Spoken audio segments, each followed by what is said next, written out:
बिस्मिल्लाहिर्रहमानिर्रहीम। अस्सलाम वालेकुम नाज़रीन। जीअं त अॼु असां फ़ॉन्ट ग्रुप में टेक्स्ट हाईलाइट कलर जे ऑप्शन खां शुरूआत कयूं था। जीअं तव्हां बुक पढ़ंदा आहियो ऐं बुक में तव्हां मेन पॉइंटियूं नोट कंदा आहियो या वरी तव्हांखे के लफ़्ज़ न ईंदा आहिनि त उहे तव्हां हाईलाइटर सां नोट कंदा आहियो। ईअं ई तव्हां MS वर्ड में बि टेक्स्ट हाईलाइट कलर में हाईलाइटर जो इस्तेमालु करे सघो था। जीअं ई मां इन जे भरिसां नंढड़े एरो खे क्लिक कंदुसि त मुख़्तलिफ़ कलर्स ईंदा। हिते मां ग्रीन कलर चूज़ कयां थो। जंहिं लफ़्ज़ खे मां हाईलाइट कंदुमि उन जे मथां माउस पॉइंटर घुमाईंदुमि त उहो हाईलाइट थी वेंदो, या वरी उन जे मथां डबल क्लिक कंदुमि। हाणे मां ब्यूटीफुल जे मथां डबल क्लिक कयां थो त उहो लफ़्ज़ हाईलाइट थींदो आहे। हाणे मां कंट्री जे मथां डबल क्लिक कयां थो त कंट्री बि हाईलाइट थी वेंदो।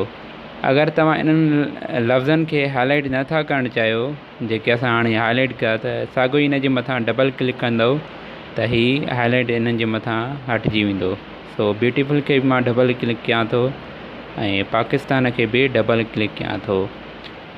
अगरि तव्हां इहो ऑप्शन हटाइणु चाहियो था त तव्हां हाईलाइट जे ऑप्शन में जिते ग्रीन पटी आहे हिते तव्हां क्लिक कंदव त हीअ हाईलाइटर जो ऑप्शन हटिजी वेंदो ऐं साॻियो ई तव्हां इन खे क्लिक कंदव त हाईलाइट जो ऑप्शन ओपन थींदो।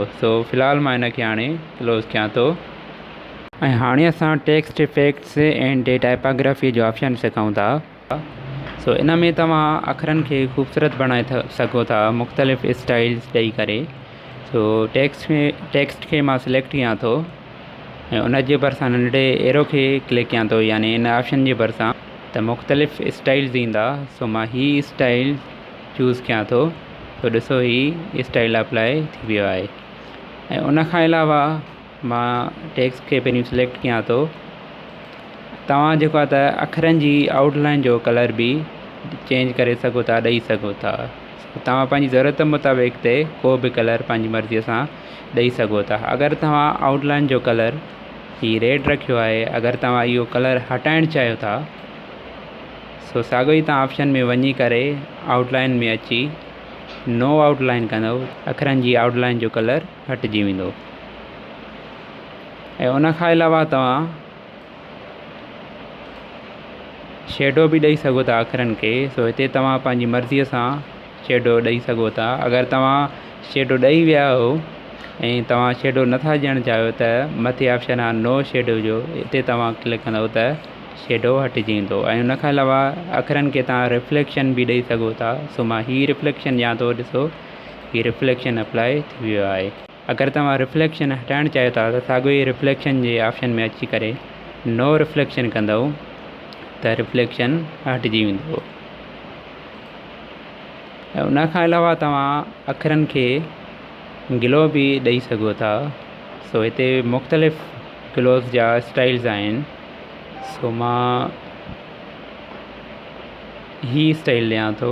ॾिसो हीअ ग्लो जो स्टाइल अप्लाई थी आहे। इहो तव्हां ते डिपेंड आहे त कहिड़ो जेको आहे त स्टाइल तव्हांखे बहितरु लॻे थो उहो तव्हां ॾेई सघे थो। अगरि तव्हां ग्लो नथा ॾियणु चाहियो त ग्लो जे ऑप्शन में वञी करे नो ग्लो खे क्लिक कंदव त हीअ ग्लो जो इफेक्ट हटिजी वेंदो। ऐं हाणे असां चेंज केस जो ऑप्शन सिखूं था। मां टेक्स्ट खे सिलेक्ट कयां थो ऐं इन ऑप्शन में अचां थो। लोअर केस में सभई अखर नंढा थींदा आहिनि, तव्हां ॾिसी सघो था नंढा थी विया आहिनि। ऐं उन खां अलावा साॻियो ई मां ऑप्शन में अचां थो ऐं अपर केस में सभई अखर वॾा थींदा आहिनि।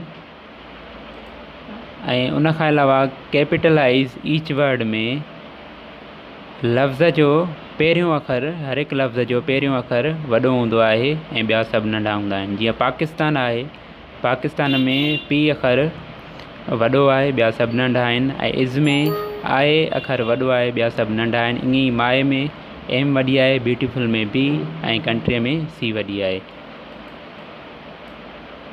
ऐं हाणे मां साॻियो ई हिन ऑप्शन में अचां थो ऐं टोगल केस में उपतड़ हूंदो आहे, रिवर्स हूंदो आहे, यानी लफ़्ज़ जो पहिरियों अखर नंढो हूंदो आहे, ॿिया सभु वॾा हूंदा आहिनि। ईअं इज़ में ॾिसो तव्हां एम में, ब्यूटीफुल में, कंट्रीअ में लफ़्ज़ जो पहिरियों अखर नंढो आहे, ॿिया सभु वॾा आहिनि। हाणे चऊं था इन ई ऑप्शन में सेंटेंस केस ते, जीअं ई सेंटेंस केस खे तव्हां क्लिक कंदव त पहिरियों अखर वॾो हूंदो, ॿिया सभु हुन में नंढा हूंदा। सो सेंटेंस केस में पहिरियों अखर वॾो हूंदो आहे, ॿिया सभु नंढा हूंदा आहिनि। ऐं नाज़रीन, हाणे असां चऊं था क्लियर ऑल फॉर्मेटिंग जे ऑप्शन में। इन सां छा थींदो आहे, तव्हां अखरनि खे जेका बि फॉर्मेट ॾिनी आहे उहा हटिजी नॉर्मल टेक्स्ट में थी वेंदी आहे।